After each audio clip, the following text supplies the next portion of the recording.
Bienvenidos, ¿cómo están todos ustedes? Soy Nacho López en compañía de las Andreas y de don Duber Arley. Próximamente estará don José Fernando Gil aquí sentado con nosotros. Espero que se encuentren supremamente bien. Ya hoy es jueves 13, se acerca la quincena. Ahí vamos, este mes se fue ya la mitad y todos los candidatos, ahora sí reunidos fines de semana, trabajando 24 horas porque cada día que pasa se va acortando el plazo para inscribirse. Entre otras, dándoles la muy cordial bienvenida a todos ustedes.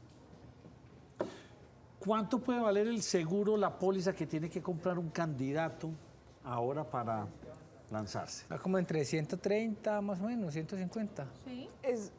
Por ejemplo, para la alcaldía de Medellín, algunos está sobre los 70 millones de pesos. Yo iba a decir 60 millones de pesos por lo que nos había dicho Gilberto Tobón acá No que le recuerdo faltaba. muy bien.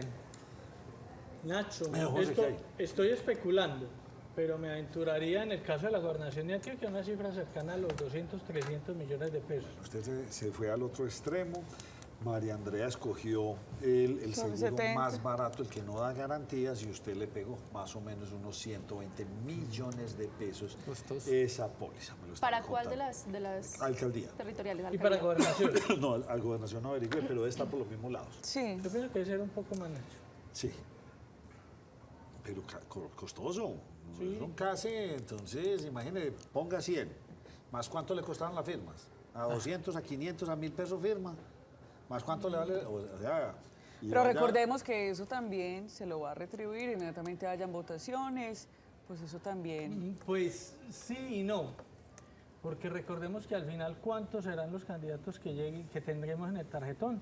Será mucho menos de Bueno, los claro, que hoy pues que eso están ya es a riesgo individual, adquiriendo por eso es que tienen que pagar esta seguros. póliza, por eso pagan la Hermana, póliza. y averígüeme usted de aquí al próximo lunes cuánto va a ser la devolución por voto para un caso como la alcaldía de Medellín.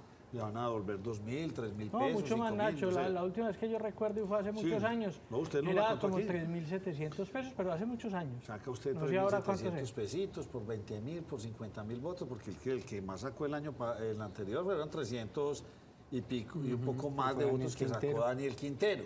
300.000 y pico votos. Eso es una platica. ¿no? 1.000 Bastante. millones. Que esté a como a 5.000, José. Hagamos Pensaría yo cuentas. que un poco más, pero Sí, vamos a Castiguémosle consultar. 5.000. 5.000 por 300.000. 15.000. Son exactamente, no, sí, 1.500 millones. 1.500 millones. 1.500 millones de pesos. 1.500 millones. O sea, que recupera esa póliza con creces. Sí. Pues está sacando una buena votación, Está en el bueno. caso del Oiga, alcalde. está bueno el negocio. Lancémonos duro.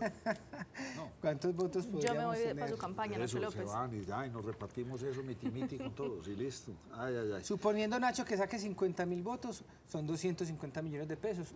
Sigue librando la póliza. Bueno, arranquemos con el tema del día rápidamente porque hoy estamos bien enredados. Tenemos a Miguel Uribe Turbay como invitado, tenemos, a ver, yo veo aquí en mi libreto, José Toro. al doctor José Toro, tenemos a alguien que viene de Envigado, bastantes invitados en el día de hoy. Entonces arrancamos tal vez la noticia del día, fue pues el fallo de la Haya, el cual se dio en San Andrés Islas, al que el presidente dijo y engañó a todos los medios que ya estaba allá y que iba a estar. Y de Pero no está. repente la comunicadora salió a decir, no, le tocó aplazar, va un poco más tarde y nunca llegó. Reacciones del fallo. Mire, son muchas las personalidades políticas, Nacho, que han salido a reaccionar sobre este histórico fallo que se da en La Haya con relación a esa controversia que sostenía Nicaragua y Colombia por esas 200 millas náuticas que se pretendían extender desde la plataforma continental que tenía el país centroamericano. Hoy ya La Haya pone fin a un conflicto de casi 20 años en los que se habían visto inmersos estos dos países. No es que estemos recuperando No, agua, no, no, ni no, nada. no, no. Lo fallado, fallado estaba. Simplemente que Nicaragua quería más. Tenía una pretensión adicional, es. extender 200 millas náuticas desde su plataforma. Una ¿Qué milla le dijo? náutica son 1.6 kilómetros. Sí, señor. Eso equivale a una milla náutica. Quedaron vetados, ya no pueden hacer más En lo reclamaciones. absoluto, Eso ya quedó zajado. es un caso que ya es cosa juzgada, como se le conoce por lo menos en los términos jurídicos y políticos, y con eso se da fin pues a esa controversia que se tenía en Nicaragua, incluso desde las altas esferas de Nicaragua se ha dado a conocer a los medios de comunicación internacionales que serán respetuosos de este fallo, que lo van a cumplir y ya Colombia debe empezar a hacer una soberanía juiciosa. Nacho López también, que sea un llamado de atención, una soberanía juiciosa sobre el archipiélago y sus aguas, sobre todo de sus aguas. Perfecto. Miremos las reacciones, comencemos por las del mandatario, Gustavo Petro. ¿Qué decía el presidente de la República sobre ese fallo que se tenía? Gran victoria para Colombia en La Haya. La Corte Internacional de Justicia no accedió a las pretensiones de Nicaragua sobre expandir su plataforma continental. Rápidamente miremos, Iván Duque Márquez, expresidente de la República. Colombia ha defendido su soberanía a pesar de haberse retirado de la competencia. Quiero leer más abajo. Hoy ganó Colombia, pero la postura de la inaplicabilidad del fallo del 2012 debe mantenerse. Los límites de la patria solo pueden modificarse por un tratado ratificado por el Congreso. ¿Qué dijo Juan Manuel Santos? Gran triunfo para Colombia, felicitaciones a la canciller Holguín y a todos los que hicieron posible este gran logro. Y lo dejo hasta ahí, Nacho. Muy Importante recordar que esto que estamos viendo es el resultado de una batalla jurídica que no empezó el gobierno del presidente Gustavo Petro, que viene aproximadamente desde el 2001 y que ahora es cuando se están viendo los resultados. Don José, a todas estas que dijo la ministra de Trabajo. Sí, la ministra de Trabajo, Gloria Inés Ramírez, manifestó, Nacho, que se van a conservar gracias a este fallo cerca de 10.000 empleos raizales. Si quiere, veamos algo más de lo que dijo la ministra. Celebramos con gran alegría el fallo de La Haya. El pronunciamiento de la Corte Internacional es muy importante porque devuelve la tranquilidad a los trabajadores y trabajadoras de la pesca en San Andrés, a quienes hoy llamamos para que sigamos adelante en los procesos de generación, de protección y de estabilidad de los empleos. Hoy Colombia sigue atenta, Colombia sigue avanzando, pero sobre todo continuaremos con los procesos de formación laboral, de entre los que contamos la certificación que viene haciendo el SENA en términos de competencias a 250 isleños, programas que venimos reforzando desde noviembre del año pasado. Bueno, y a todas estas, entonces, como también está de moda el embajador en Nicaragua, ¿qué le va a pasar? ¿Lo van a investigar o qué? ¿O ese hombre quedó muy triste con lo que pasó? León Freddy Muñoz, pues debería estar un poquito preocupado, Nacho. Mire, recuerde que León Freddy Muñoz ha sido noticia por estos días por un polémico video que se hizo viral del embajador de Colombia en Nicaragua, donde salía a participar de manifestaciones y celebraciones del 7 de julio, donde portaba cierta vestimenta que hacía relación al Frente Sandinista de Liberación Nacional. Wendy, mostremos un poquito de pronto si tenemos ese reel o esas imágenes del embajador. ¿Qué pasó? La Procuraduría General de la Nación ha dicho que va a iniciar una investigación disciplinaria en contra del embajador por esas actuaciones y, Nacho, puntualmente por las declaraciones que había tenido durante esa participación. Dicen que investigarán si esos atuendos que estaba aportando pues hacen referencia y van más allá de los límites y de las responsabilidades que debe cumplir el embajador. Así que le salió caro esa simpatía tan extrema que demostró el embajador. Vamos con la cosa política rápidamente. Luis Fernando Suárez inscribe su candidatura ya oficialmente. Sí, Nacho, mire, él hoy estuvo en la registraduría de Medellín, fueron más de 537.000 firmas las que pudo avalar el señor Luis Fernando Suárez. Acudió en compañía de su madre, de su esposa y otras personas que él desde el principio llamó garantes de este proceso. Muchísimas personas, Wendy, para que por favor mostremos, estaban allí en la registraduría de Medellín. ¿Qué es lo que dice él? Que está abierto, Nacho, a recibir avales. Esto fue lo que dijo. Quiero 1 millón de amigos, 1 millón de apoyos, 1 millón de acompañamientos para tener una votación histórica en este proyecto de Servicio Antioquia. Bienvenidos los apoyos, las alianzas con equipos políticos, pero lo queremos hacer sobre la base de un compromiso ético para gobernar Antioquia. Incluso la invitación que seguimos haciendo es a buscar alianzas en Medellín. Es muy importante consolidar alianzas que permitan una fórmula ganadora en Medellín. Medellín no va por buen camino, Medellín debe retomar el rumbo. Y para seguir con la cosa política, ¿qué dijo Lucas Cañas? Que a su criterio el Partido Conservador le está rogando y suplicando a Federico Gutiérrez que lo reciba, porque todavía Lucas Cañas, concejal de Medellín, no ha recibido el aval del Partido Conservador por el cual él quiere aspirar a la alcaldía de Medellín. Estas fueron las palabras del concejal Cañas.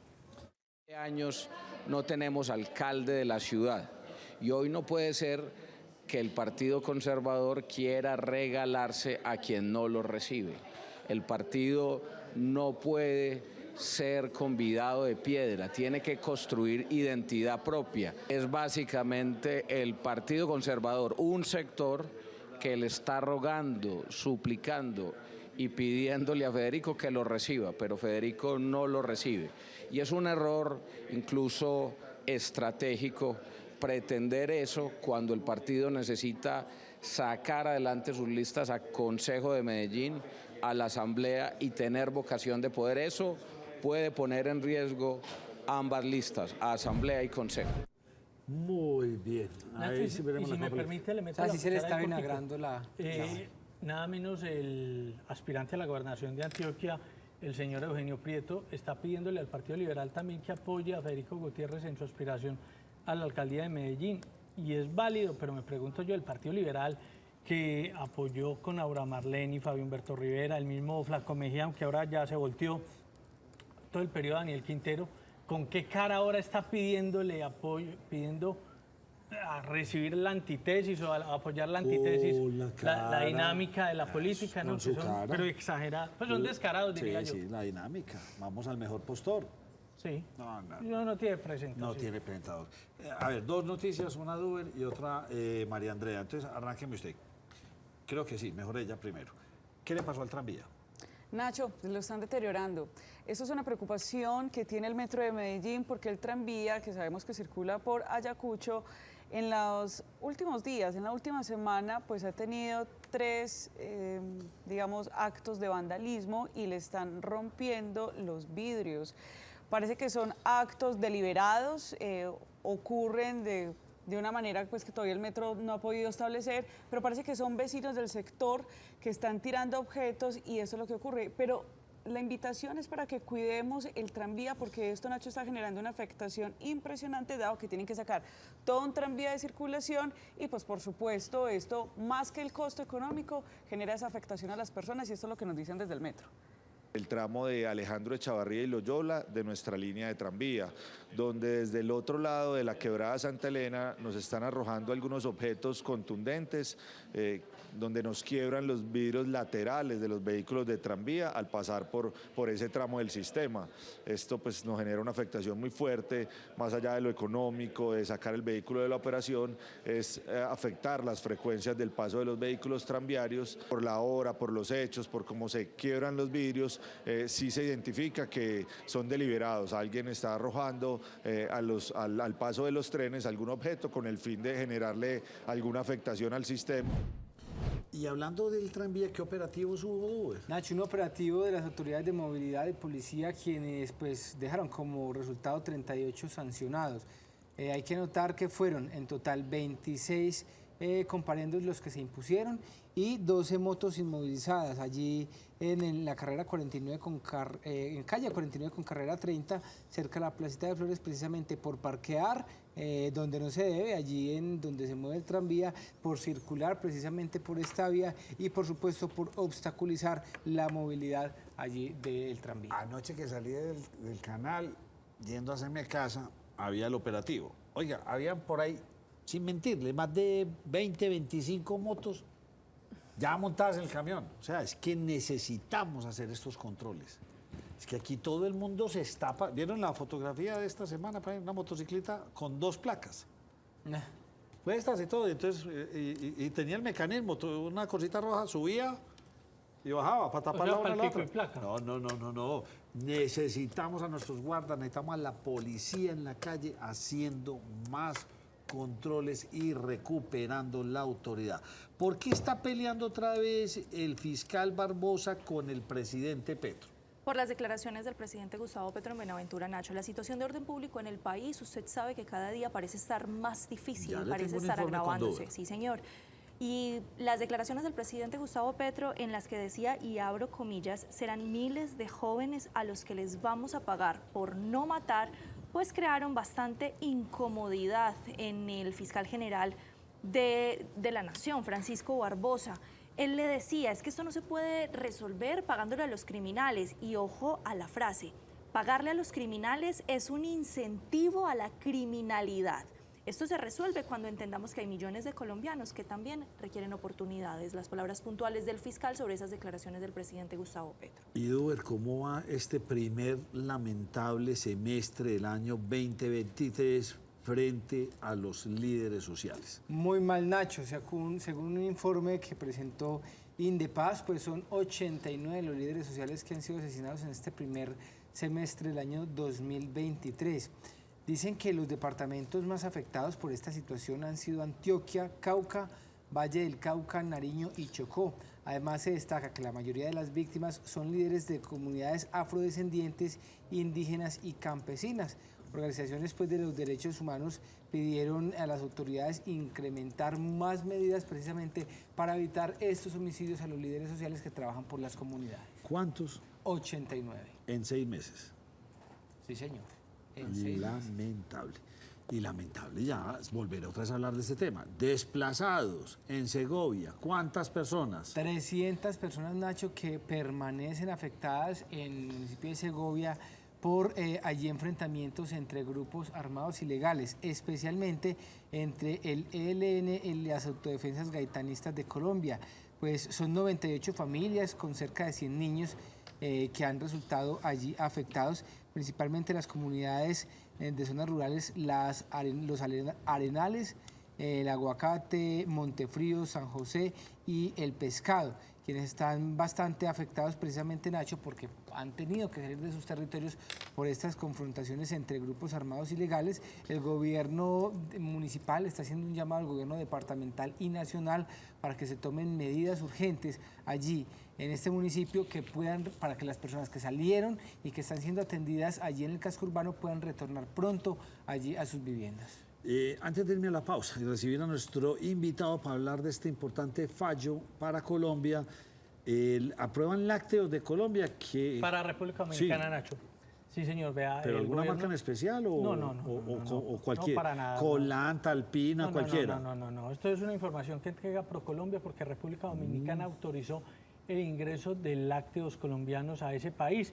Y mientras vemos algunas imágenes de República Dominicana y de nuestras reses, le cuento que nuestro país exportó el año pasado 96 millones de dólares en lácteos, o mejor, exportó en los últimos 6 años 96 millones de dólares. ¿A dónde exportamos? A Estados Unidos el 36%, a Venezuela el 23%, a Rusia el 19%, a Ecuador el 7% y a Chile el 5%.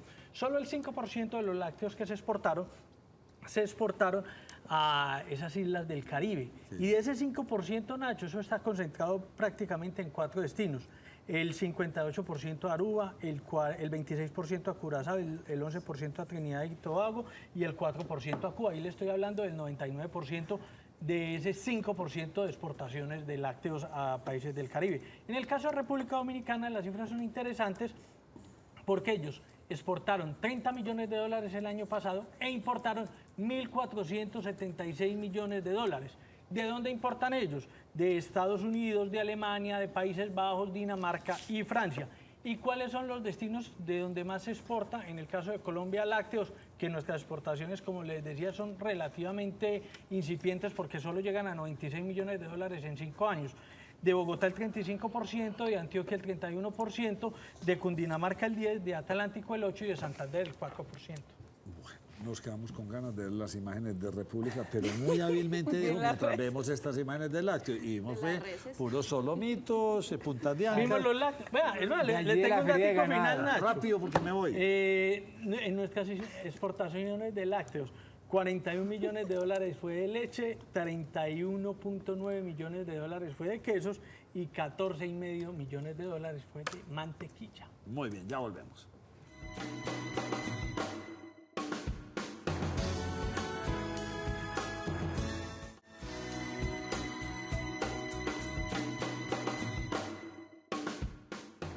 Esta sección es patrocinada por el Raspa y Listo de la Lotería de Medellín. Lotería de Medellín. Profesor José Toro, ¿cómo me le va? Muy bien, muchas gracias y gracias por la invitación. Bueno, vamos a hacer una cosa porque es que esto hay que contextualizarlo como dice María Andrea. Devolvámonos al año 1800 o 1900 cuando se hizo ese Bárcenas, ¿es que se llamaba? Es Guerra Bárcenas, efectivamente. Hablemos un poquitico de eso. ¿Qué fue lo que pasó ahí? Digamos que en el Tratado de Guerra Bárcenas, que eso fue pues, hace 100 años exactamente, Colombia y Nicaragua delimitaron una frontera marítima, por una parte. Y además de esto, definieron como soberanía sobre ciertos territorios. La costa Mosquito, las Islas del Maíz en Nicaragua y las islas de San Andrés, Providencia y algunos de los cayos que están en la zona colombiana. Tengo entendido que se delimitan estas fronteras de acuerdo al tamaño del país. Sí. Digamos que sí, en cierto sentido, básicamente ahí en ese momento ellos apelaron a una especie de criterio histórico. Era como las antiguas metrópolis coloniales España, o sea, el virreinato de la Nueva España y el de la Nueva Granada, pues les habían asignado ciertos territorios. Sí. Y allí entonces sobre esa base es que se definieron las soberanías en su momento. Perfecto. Y eso funcionó 100 años. Funcionó 100 años, digamos que hasta los años 60, final de los años 60, comienzan a aparecer las primeras reclamaciones de Nicaragua sobre San Andrés. ¿Cuándo esas reclamaciones pasan ya a este método de arbitraje internacional y qué pasó? Digamos que las reclamaciones nicaragüenses empezaron durante el régimen de los Somoza, o sea, en los 60, y se mantuvieron luego durante el régimen sandinista y los distintos gobiernos de la entonces democrática Nicaragua. Sí. A finales del siglo pasado, entonces eso llega un momento en el cual el gobierno nicaragüense decide dar el paso siguiente y es demandar la nulidad de ese tratado. Digamos, ahí es donde se origina el conflicto jurídico, es decir, el gobierno nicaragüense de ese momento, del año 2002, entonces le solicita a la Corte la nulidad del tratado, alegando que ese tratado fue suscrito por un gobierno nicaragüense que fue consecuencia de una invasión de los Estados Unidos. Explíqueme a la gente que nos está escuchando y viendo por qué hay que ir a La Haya y por qué eso se dirime allá o cuáles son esos estamentos internacionales que dirimen estos conflictos. Digamos, desde el año 45, cuando se crea la ONU, se constituye la Corte Internacional de Justicia, que es lo que conocemos como la Haya, para resolver, digamos, las controversias jurídicas entre los estados.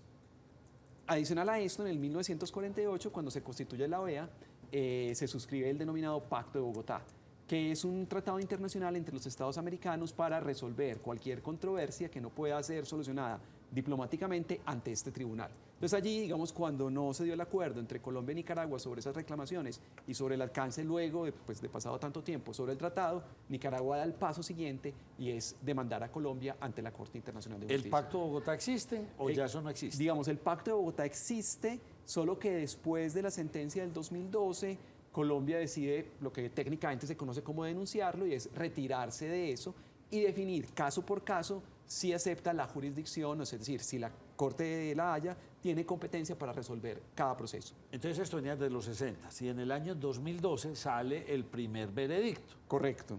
¿En qué consistía? Digamos, el primer veredicto tiene como varias cosas en él. Lo primero es que pues, la Corte considera que el Tratado de Guerra Bárcenas es un tratado válido. O sea, le otorga validez jurídica, pues o reafirma la validez jurídica del Tratado de Guerra Bárcenas. Lo segundo, que era otra de las pretensiones nicaragüenses, era que define claramente la soberanía territorial de Colombia sobre San Andrés, Providencia y el resto de los cayos. Lo tercero es que pues, determina que los cayos, y esto es importante, por ejemplo, para el fallo de hoy, los considera como islas.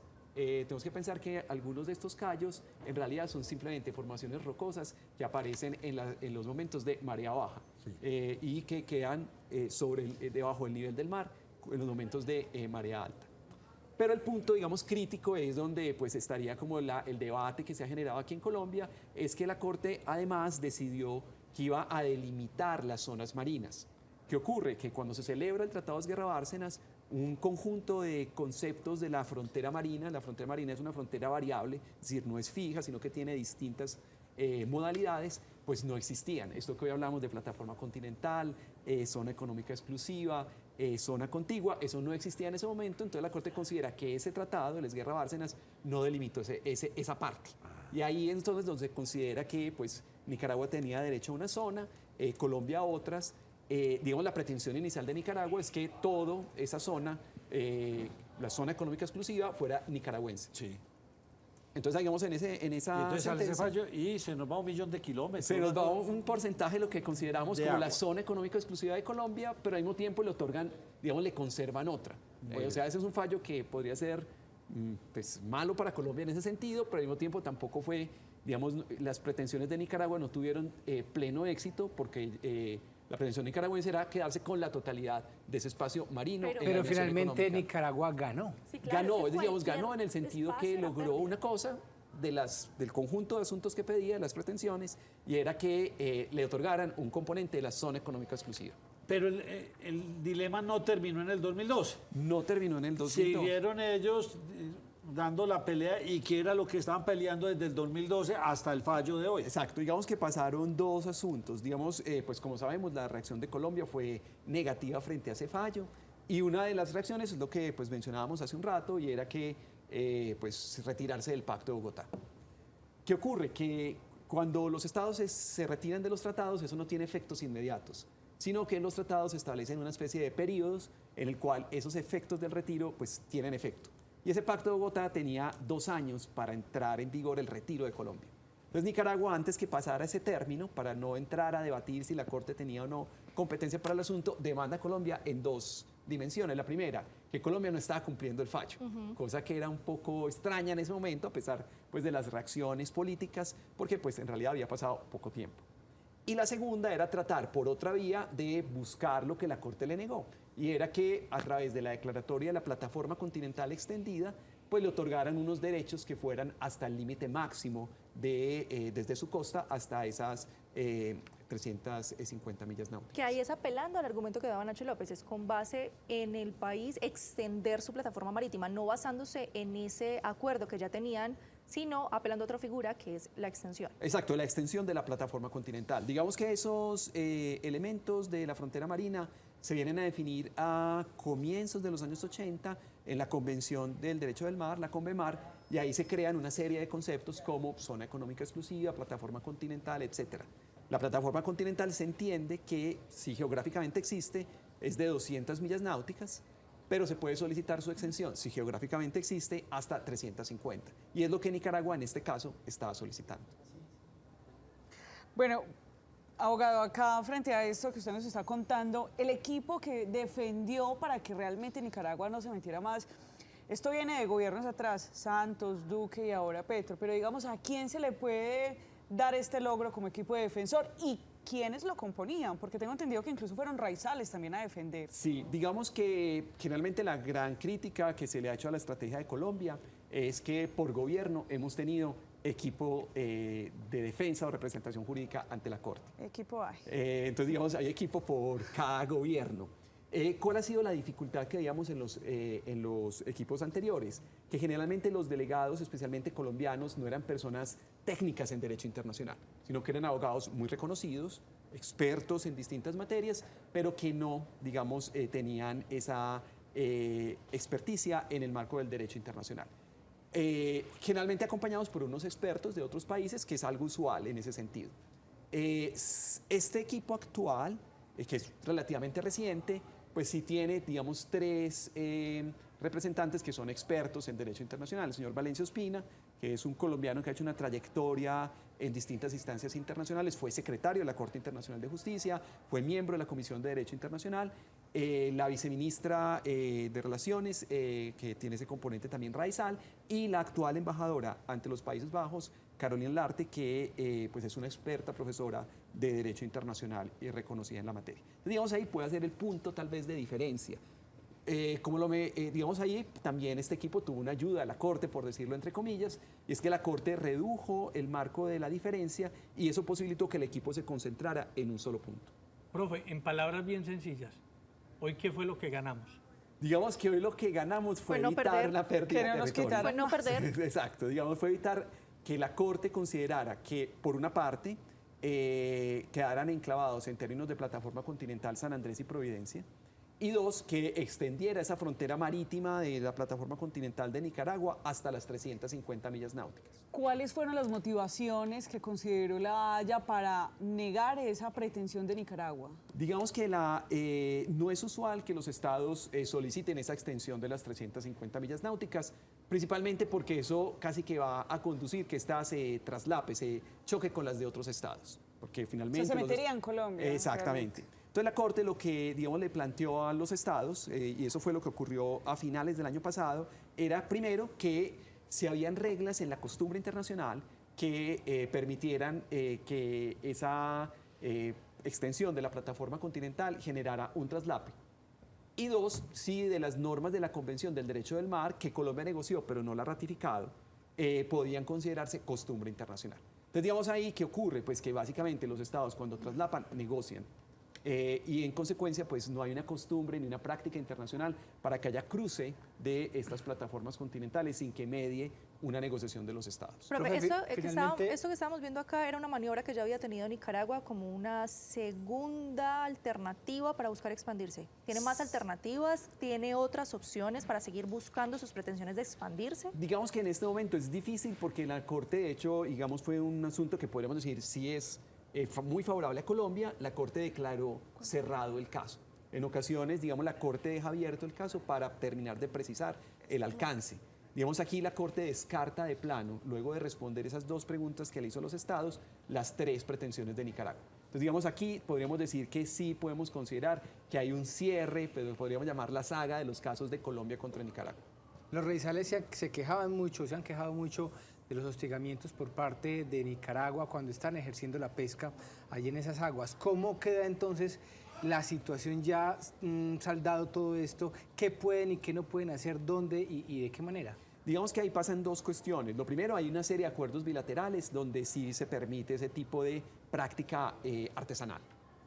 Lo segundo, y esa es como la dificultad de la segunda, del fallo del año pasado, que es el del segundo caso, Colombia no logró probar plenamente que existían, digamos, un grupo de grupos raizales que ejercían esos derechos. Entonces, digamos, en este caso queda en una situación mixta, pero que, pues, digamos, la zona económica exclusiva tiene una ventaja, y es que la zona económica exclusiva, que es lo que le otorgaron a Nicaragua en el 2012, tiene libre navegación. Es decir, la Armada colombiana puede navegar por la zona económica exclusiva y en ese sentido, pues, eventualmente defender o buscar proteger los intereses de estos pescadores raizales, que finalmente es un grupo étnico que se encuentra en lo que llamaríamos la cuenca del Gran Caribe.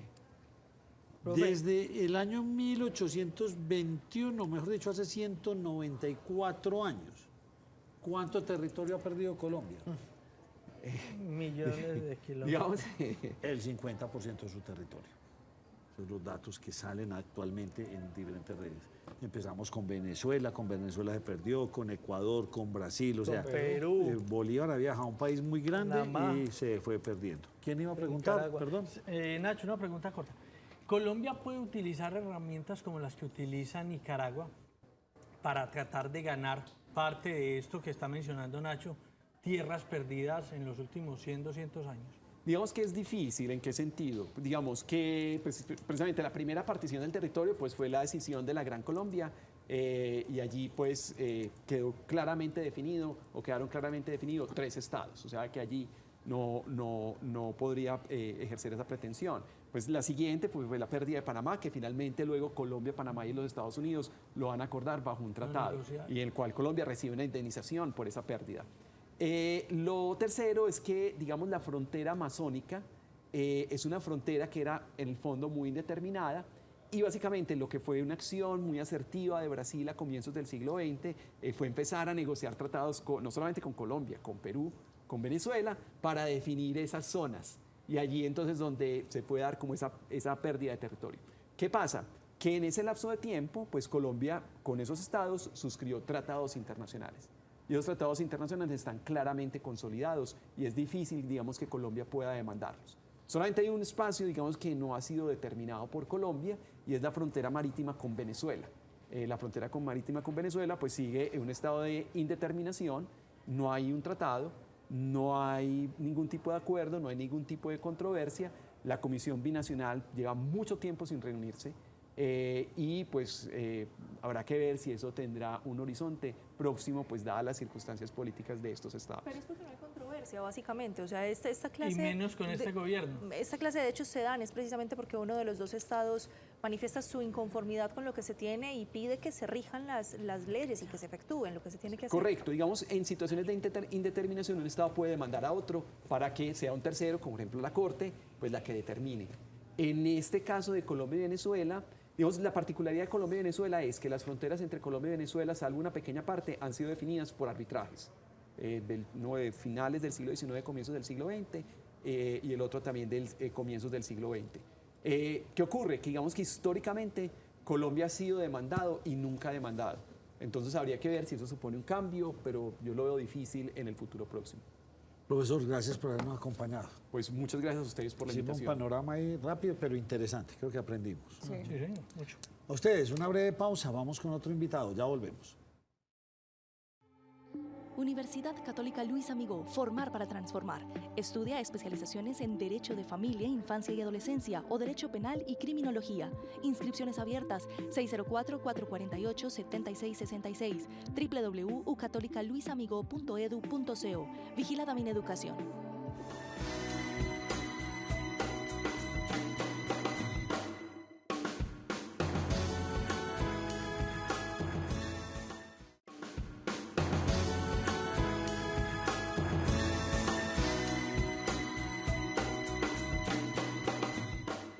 Y saludamos a una persona muy especial que, mejor dicho, se nos había pinchado y no había vuelto por acá. Doña Luisa Restrepo, ¿cómo me le va? Y bienvenida a la primera mesa de opinión. Nacho, ¿cómo están? Qué alegría estar nuevamente con ustedes, compañeros. Y bueno, también contarles todo lo que viene sucediendo en la ciudad señorial.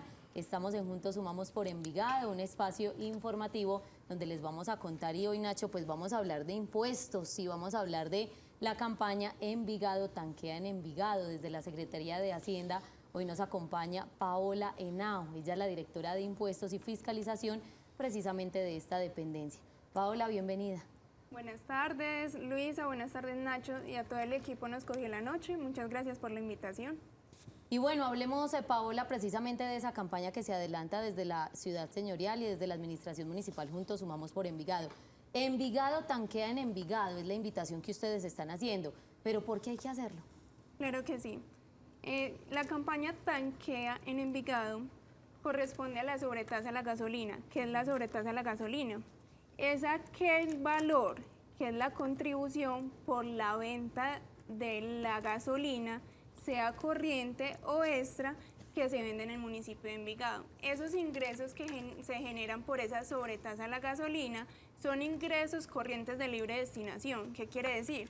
Que estos ingresos pueden ser invertidos en temas de educación, de infraestructura, de recreativos, de cultura, de emprenderismo. También se pueden invertir en temas, por ejemplo, de alimentación, del PAE, de educación. Entonces son esos recursos que son invertidos en el municipio que son para aquellos ciudadanos o envigadeños que se favorecen ellos Oye, yo mismos. no sabía ese dato, muy interesante. Yo no sabía que esos recursos quedan para el municipio. Sí, quedan para el Por ahí municipio. vallas, Cada cualquier municipio. capa.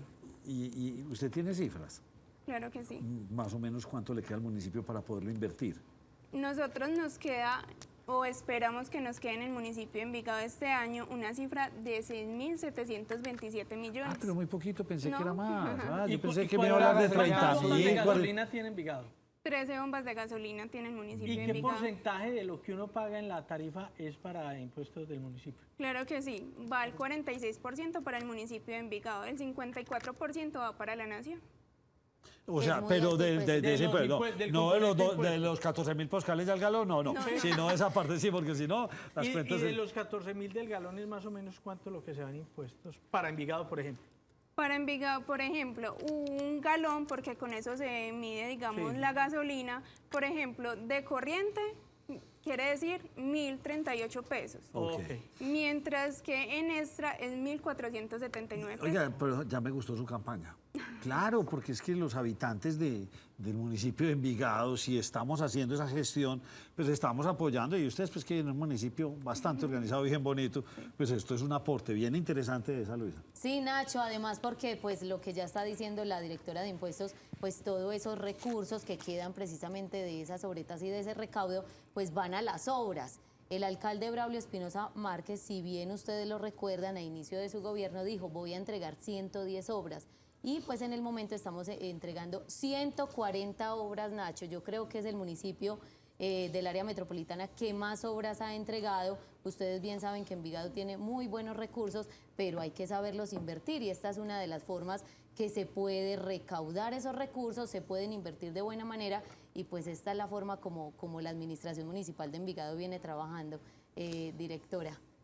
Y así es, Nacho, como obviamente pues demostramos a todos los envigadeños y toda la inversión que se viene haciendo en el municipio de Envigado. ¿Qué pasa con el recaudo de este año? ¿El recaudo que ustedes tengan este año queda para la siguiente administración ya que estamos en elecciones o eso hace parte del presupuesto en la actualidad del municipio? No, ese es el presupuesto del municipio en este momento. ¿Qué esperamos en este año en el presupuesto? Tenemos un presupuesto aproximado de 735 mil millones de pesos Sí. que esperamos. Y ustedes van con el plan de desarrollo cumplido casi que en su totalidad. Sí. Han hecho pues una gestión bastante buena. grande.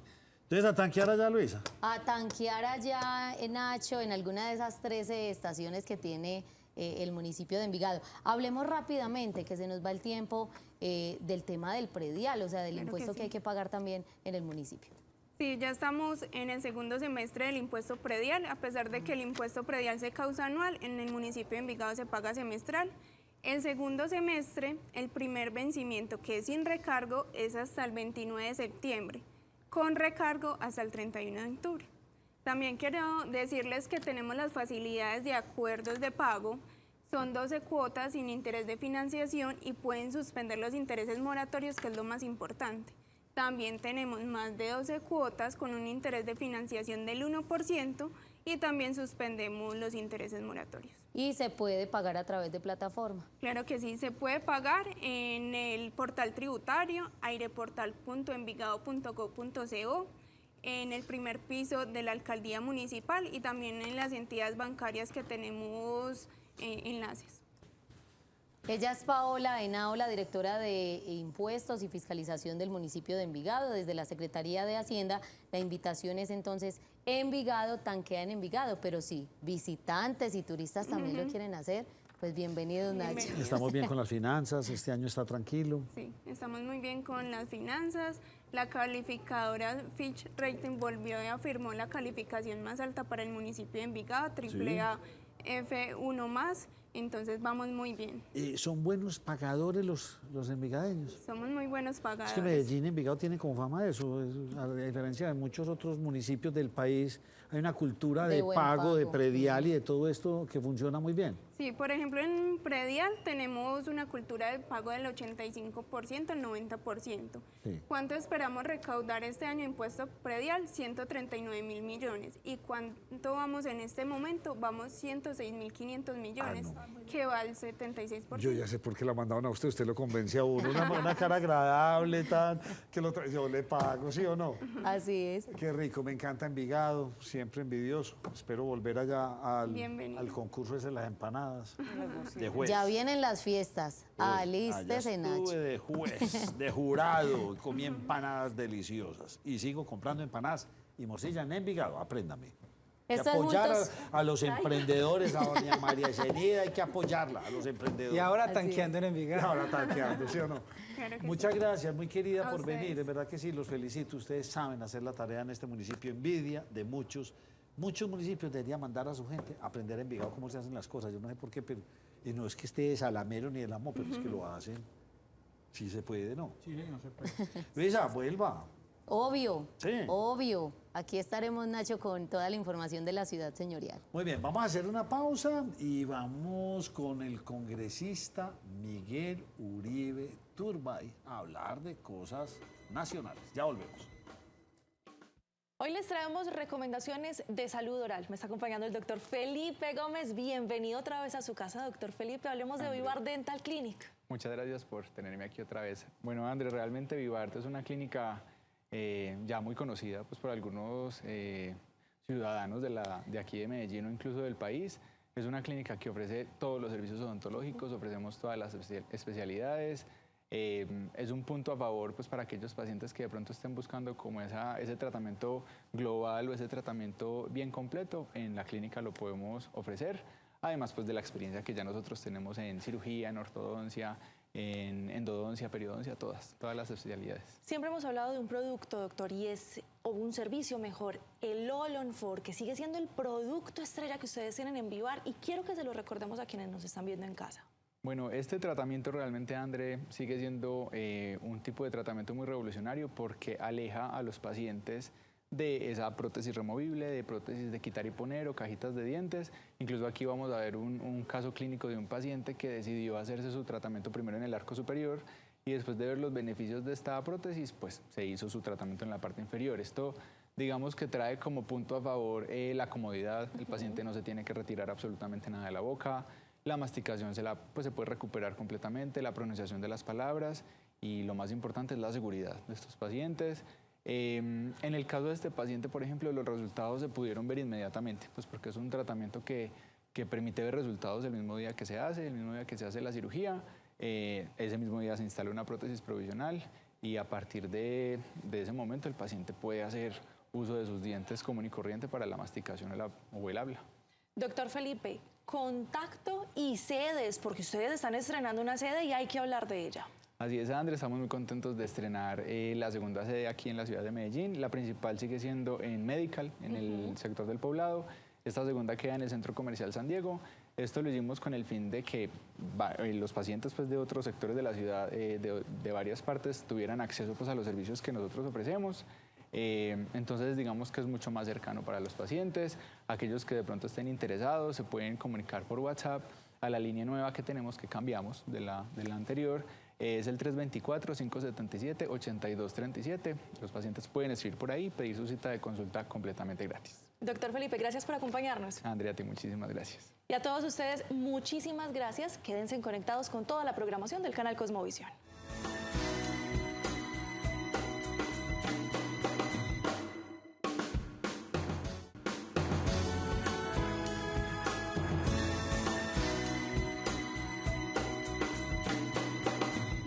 Universidad Católica Luis Amigó, formar para transformar. Estudia especializaciones en adicciones, intervenciones psicosociales o neuropsicopedagogía infantil. Inscripciones abiertas 604-448-7666, www.ucatolicaluisamigó.edu.co.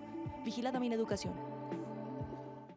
Continuamos aquí en Nos Cogió la Noche, la primera mesa de opinión de Antioquia, y para nosotros es un placer saludar a Miguel Uribe Turbay, senador de la República, quien siempre que viene a nuestra ciudad nos llama, me gusta, bogotano, pero aquí está. Hola Nacho, un saludo especial a usted, a María Andrea, a José, gracias por recibirme siempre, y a mí siempre me toca recordarle que soy medio paisa. Medio paisa. Si quiere volvemos a echarle cuento, pero bueno, dejémoslo usted ya en Bogotá, pero no importa. No, pero también impórteme. Claro.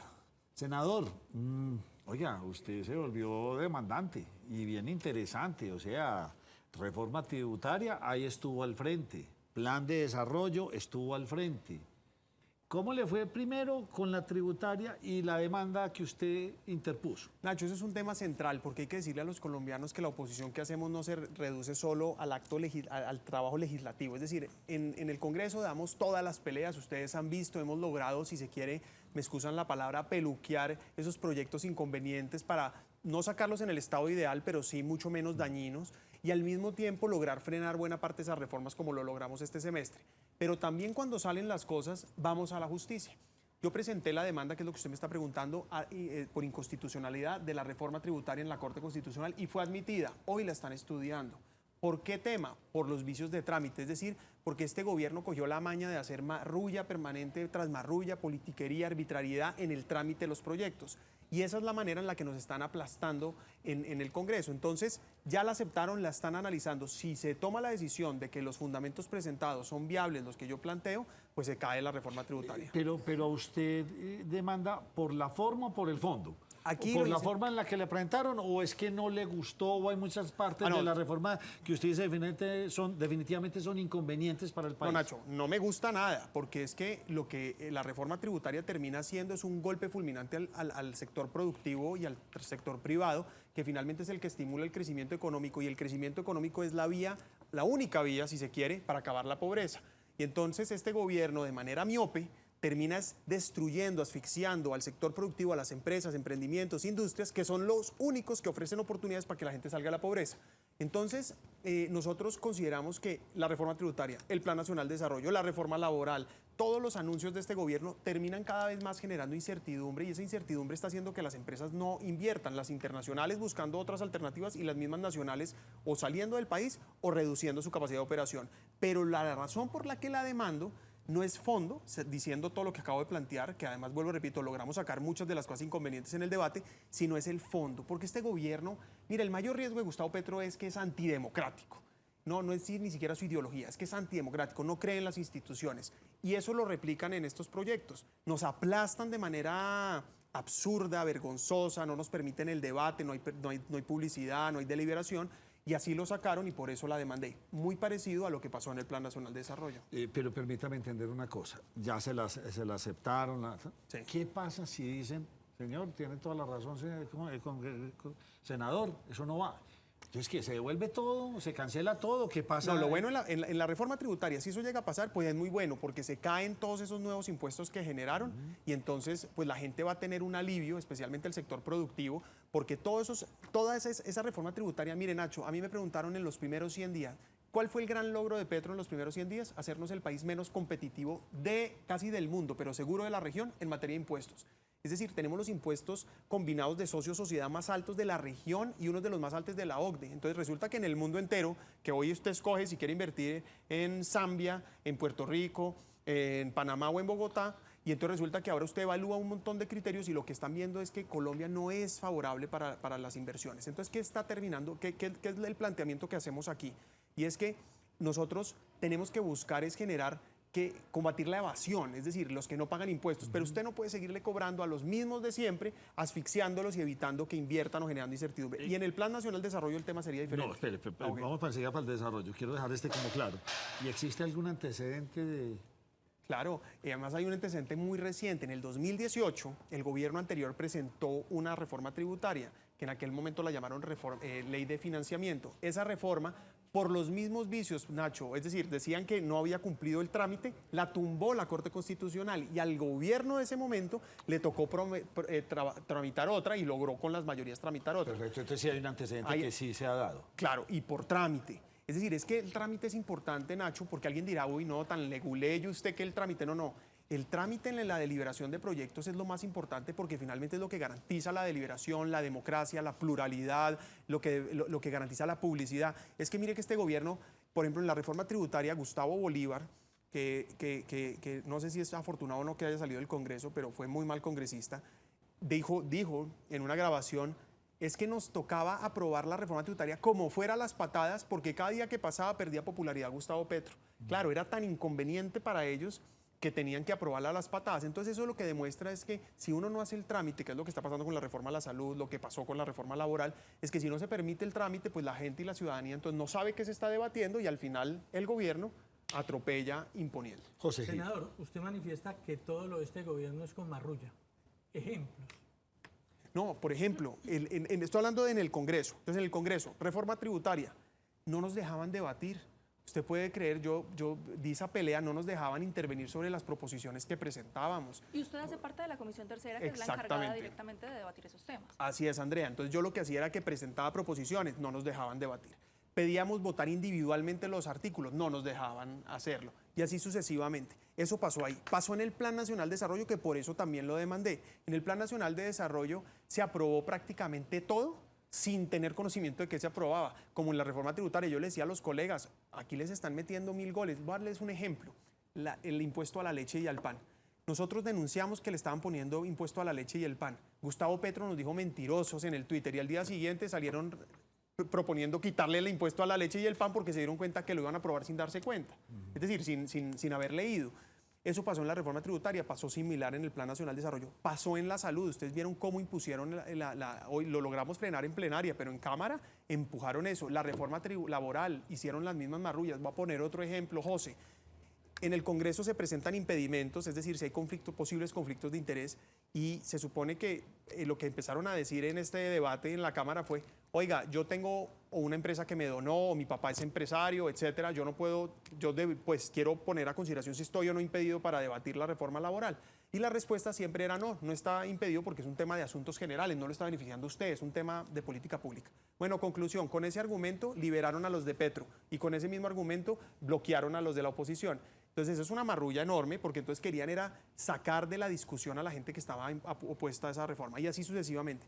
Pero bueno, si queremos salirnos del Congreso le puedo hablar de los escándalos de Nicolás Petro, de Laura Sarabia, ahora pues el nepotismo que vemos, es decir, cómo aprovechan el poder para contratar a sus familiares. Entonces sí, la respuesta a esto todo es marrulla y es escándalo, pero en el Congreso lo que no podemos permitir y yo como oposición tengo que garantizar por lo menos es el trámite democrático. Muy bien, y usted nos tiene una chiva hoy aquí importante porque apenas va a salir a la luz pública todo esto y es, usted denuncia o demanda el plan de desarrollo del actual gobierno. ¿Cómo así? ¿Cuándo presentó esto y qué pasó? Bueno, es así, es como dice usted una chiva porque hoy se salió el auto admitiendo mi demanda de inconstitucionalidad del Plan Nacional de Desarrollo de Gustavo Petro.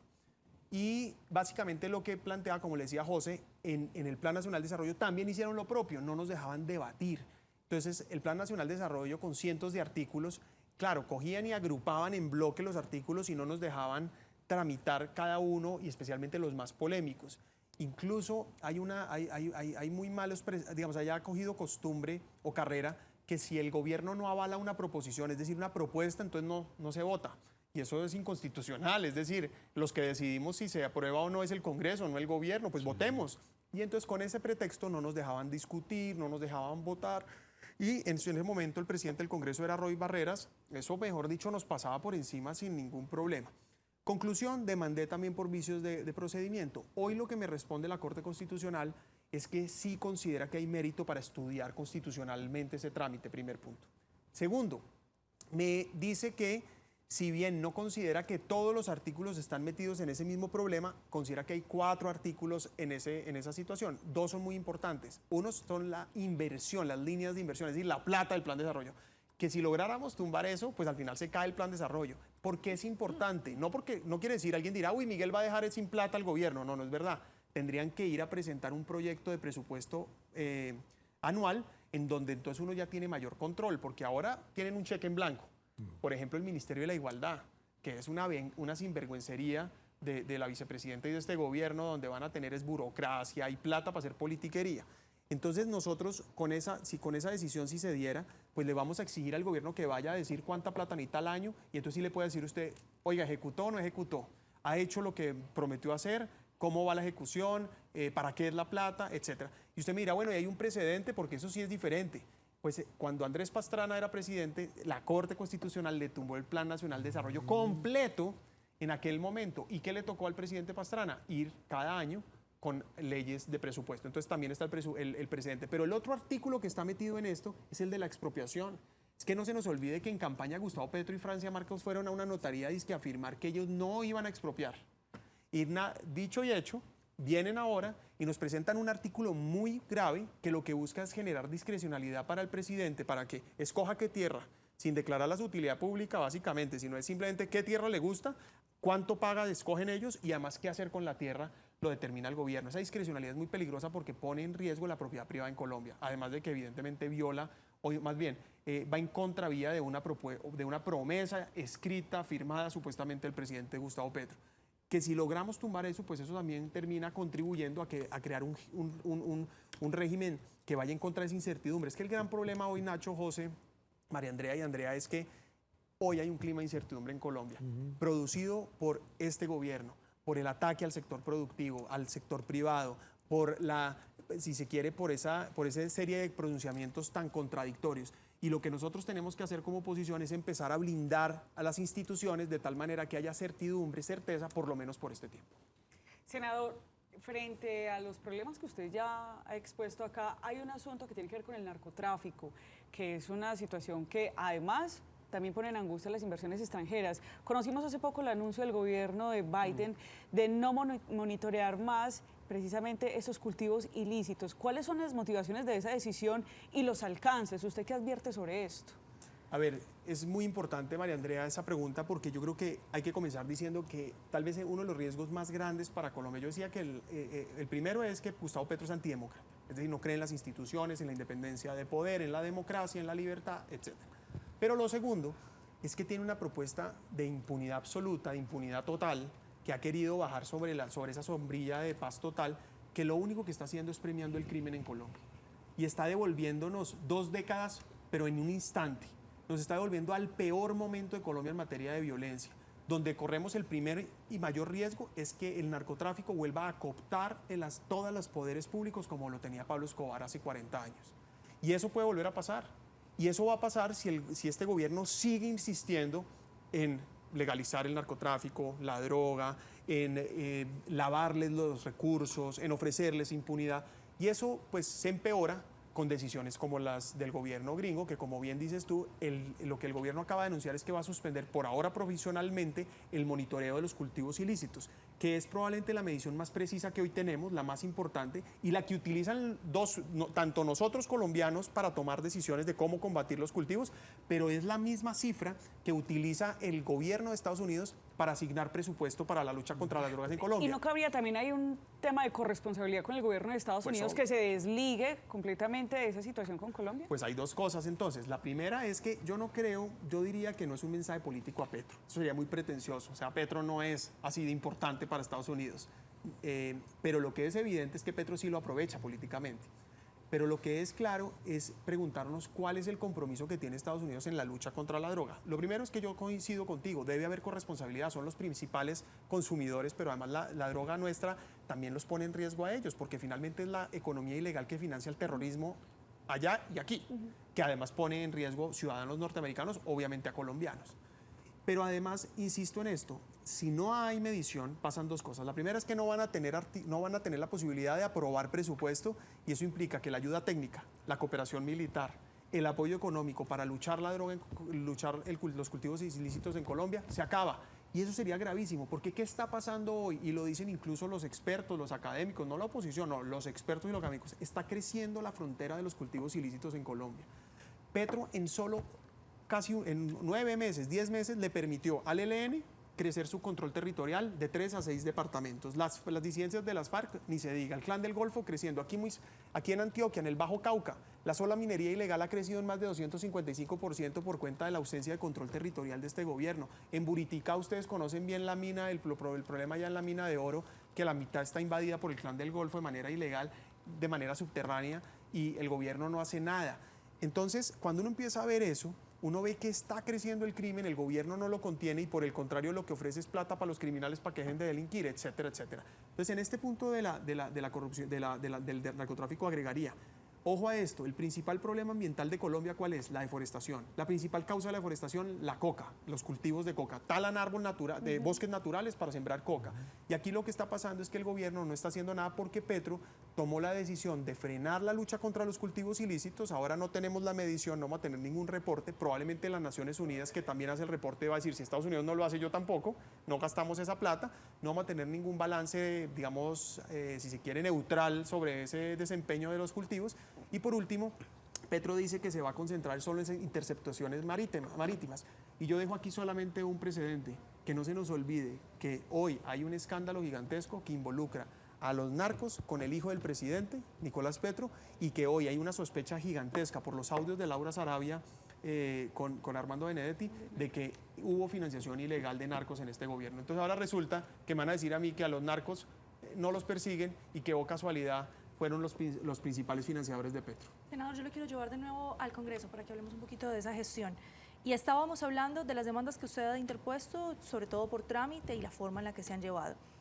La reforma a la salud fue bastante cuestionada porque se dijo desde antes de que empezara el debate que debía ser una ley estatutaria y fue uno de los problemas o de los impases más grandes que se tuvo al momento de presentarla. ¿Usted demandaría también la reforma a la salud por ese tema o por otro? Y me quedo con una inquietud que dijo cuando mencionó ese precedente que se tiene con la demanda del Plan Nacional de Desarrollo, y es, al presidente le tocaría año tras año hacer normas o presentar proyectos. ¿Eso no sería más peligroso? ¿Eso no sería abrir una ventana a que el presidente esté legislando? Andrea, esas son dos buenas preguntas. La primera es que claro que demandaríamos la ley de la reforma a la salud si pasa, porque la reforma a la salud, ojo, no solamente debió ser estatutaria, sino va en contra de los artículos constitucionales que establecen que los colombianos tenemos derecho a un sistema de seguridad social.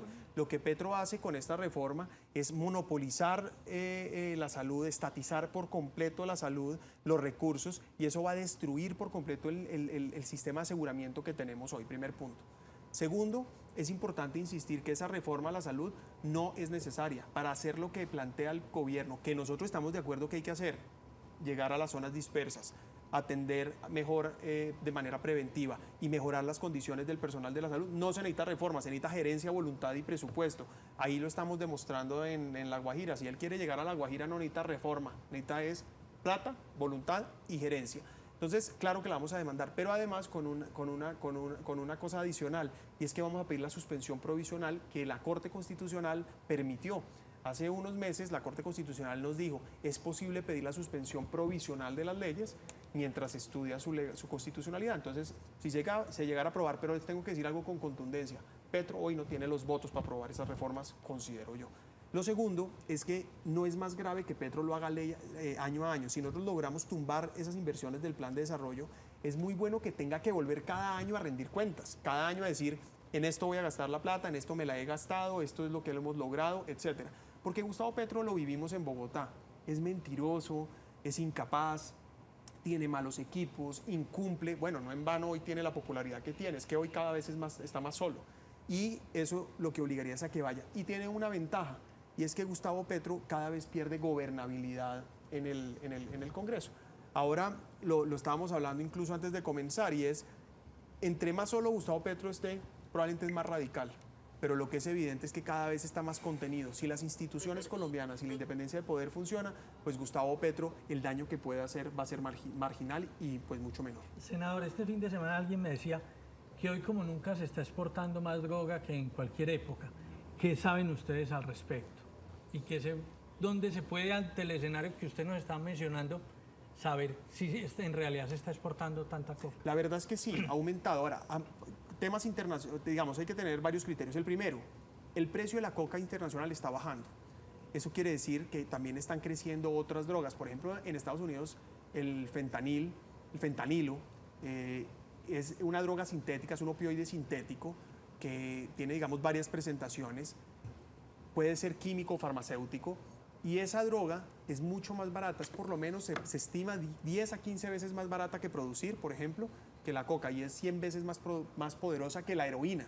Es decir, es como, pues, están felices pues todos con esa cosa. Y está generando un montón de sobredosis mortales en Estados Unidos. Dicen que Estados Unidos, dos razones por las que pudo haber suspendido el monitoreo de cultivos ilícitos fue, primero, porque quiere priorizar la lucha contra el fentanilo, y la segunda, porque quiere mejorar la capacidad de medición, porque considera que esta satelital ya es obsoleta con la tecnología que existe. De pronto aviones, drones, etcétera, puede ser más precisa. Vamos a ver si es permanente o si es temporal.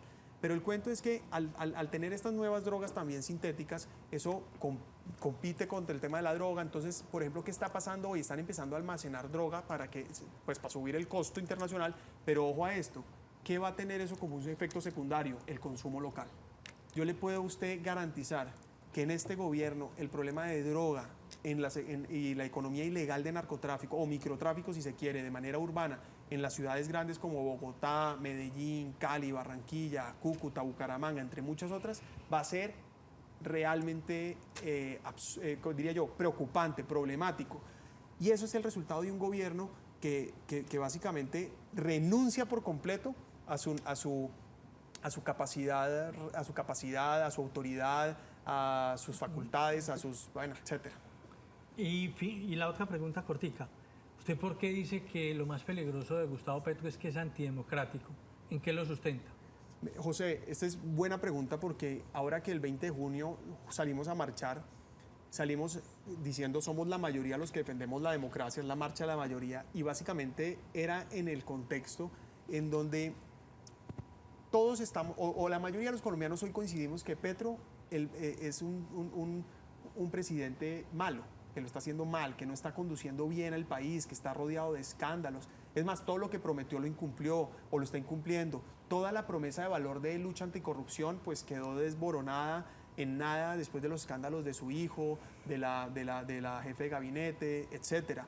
todo esto que estamos viendo hoy de nepotismo, realmente es indignante, es inmoral cómo este gobierno está llegando a contratar a las familias de los ministros, de los que le ayudaron. Entonces, el señor Guanumen, que entre otras fue encargado de la estrategia de quemar a Fico de manera violenta, literalmente, mentirosa y calumniosa, entonces el señor está premiado con más de 6 contratos para sus familiares, etcétera. Es decir, ese nepotismo, con todo lo que yo estoy planteando, entonces queda claro que no luchaban contra la corrupción, no luchaban por mejores prácticas, ni siquiera por la vida, porque hoy los líderes sociales pues están matándolos incluso más y ellos guardan silencio.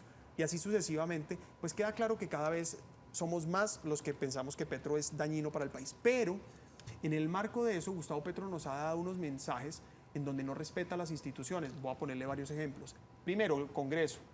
Le gusta la democracia solo que lo favorece, porque resulta que si en el Congreso tomamos una decisión en contra, pide que haya revolución. Es decir, sí al Congreso mientras apruebe lo mío, si no, revolución. Le pide al fiscal, le dice al fiscal que es el jefe de él.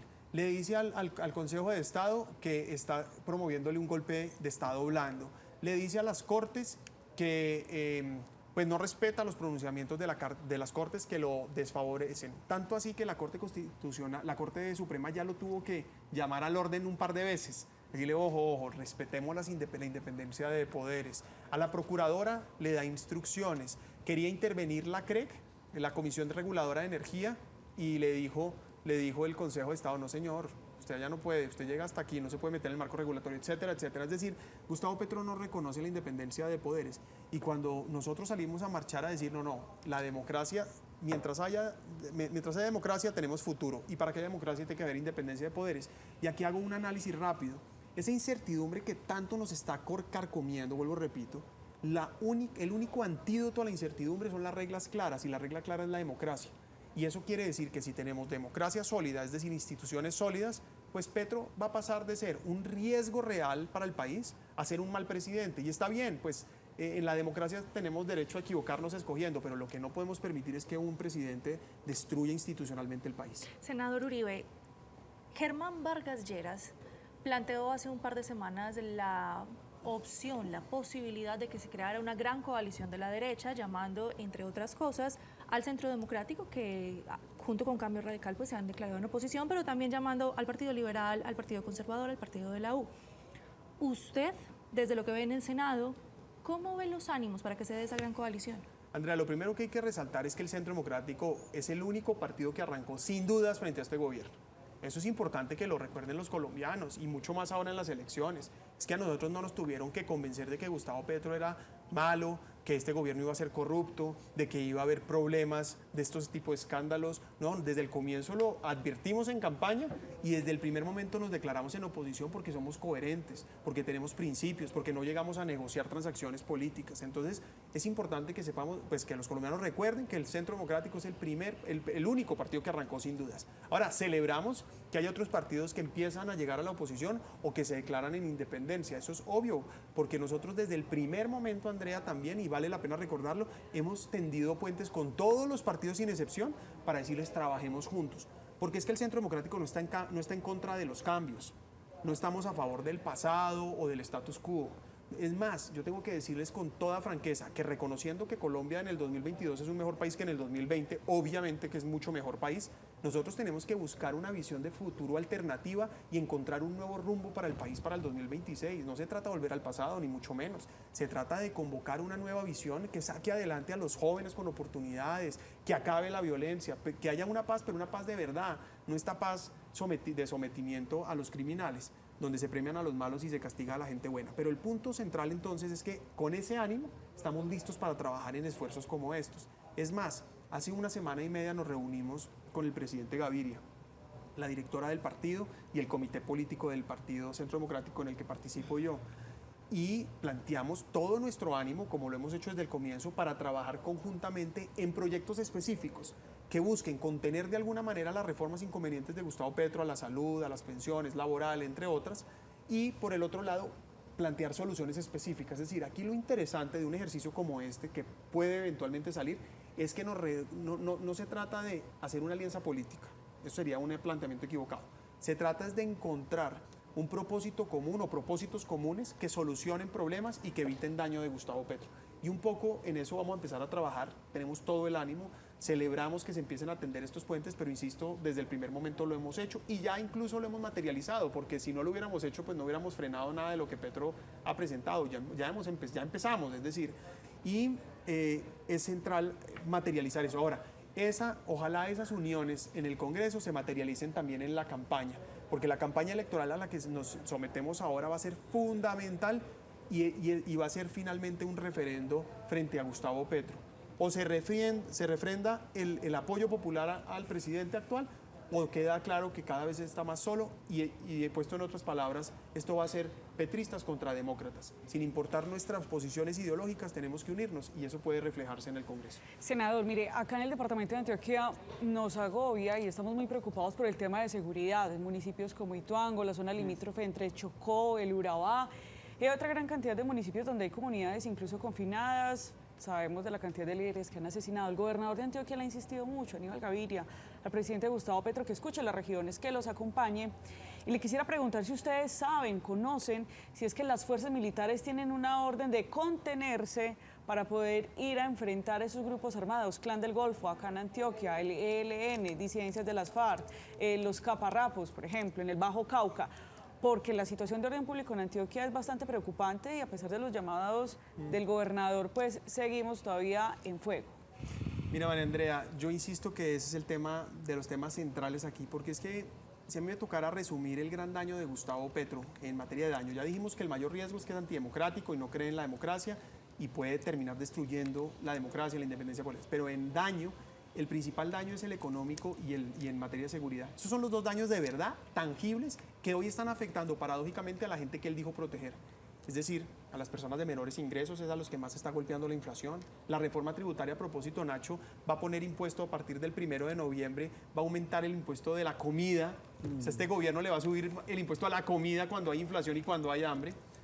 Entonces la gente de menores ingresos es los que están asumiendo el mayor costo. Acabó con generó incertidumbre en la construcción de vivienda de interés social, está quebrando empresas de construcción, está generando desbandada en materia laboral porque la gente pues ya no puede crecer en un clima de incertidumbre. Pero en el tema de seguridad pues incluso va sintonizado con este tema económico, porque si no hay seguridad física no hay inversión, no hay turismo, no hay inversión, es más, no hay paz. Sin seguridad evidentemente no hay paz.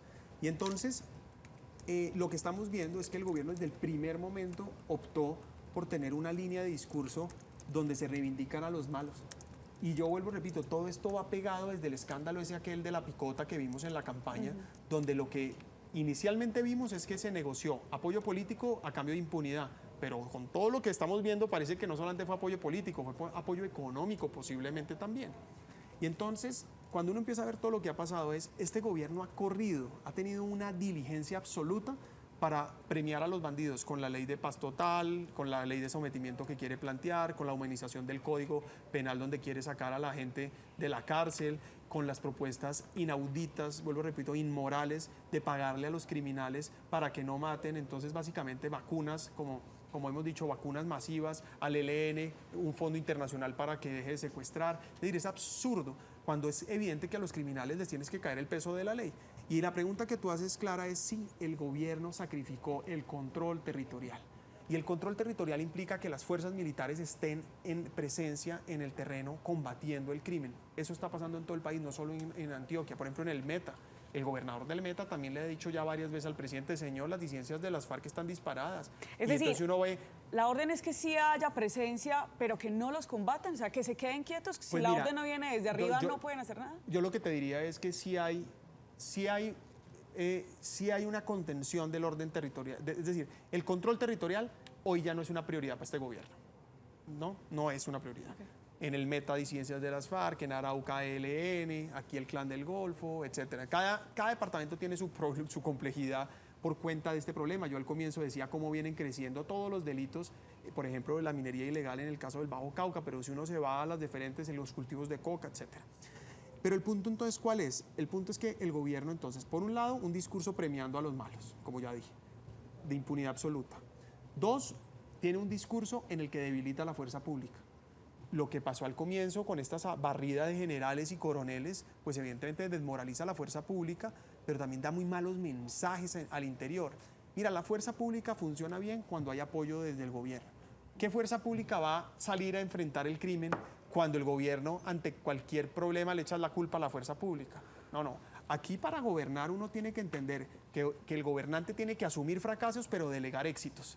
El éxito se le tiene que delegar a la fuerza pública, el fracaso lo tiene que asumir el gobernante, no al revés. Entonces, de modo que cuando algo sale bien es gracias a Petro, cuando algo sale mal es gracias a la fuerza pública. Y eso entonces, ¿qué hace? Que la fuerza pública diga, pues yo llego hasta aquí, yo llego hasta aquí, yo llego hasta aquí. Pero además te agrego un tercer punto. El presidente Gustavo Petro ordenó levantar las órdenes de captura, suspender las órdenes de captura de las personas, precisamente en las áreas rurales en donde están los grupos criminales, con toda esa propuesta del cese al fuego inicial pelotada y sin ningún norte. ¿Y qué pasó ahí? Que al fiscal, entonces, el fiscal en unas les dijo, no, hasta aquí yo llego, no se puede, otras le tocó. Pero ¿cuál era el punto? El punto es que, paradójicamente, ¿quiénes son los más amenazados si se suspenden las órdenes de captura a estos delincuentes? Los líderes sociales que están allá en el territorio.